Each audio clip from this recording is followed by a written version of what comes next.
आपण बघत आहात AKP न्यूज मराठी. आपला आवाज आपली ताकद. सबस्क्राइब करा, शेअर करा, लाईक करा. AKP news Marathi.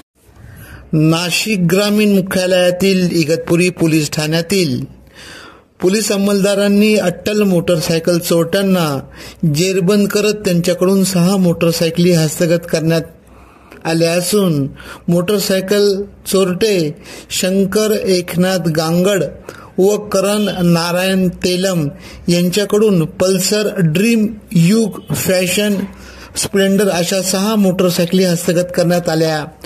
सदरची कामगिरी इगतपुरी पोलीस ठाण्याचे वरिष्ठ पोलीस निरीक्षक राहुल तसरे, पोलीस उपनिरीक्षक संदीप शिंदे, सहाय्यक पोलीस उपनिरीक्षक परदेशी, पोलीस हवालदार निकुंभ घेगडमल, पोलीस नायक शिरोळे, पोलीस शिपाई अभिजित पुटिंदे, गोडसे आदींनी तपास करून नाशिक जिल्ह्यातील व जिल्ह्याजवळील चोरीस गेलेल्या मोटरसायकली जप्त केल्या आहेत. त्याबाबतचा अधिक तपास सुरू आहे. AKP न्यूज साठी ब्युरो चीफ अनवर खान पठाण, नाशिक.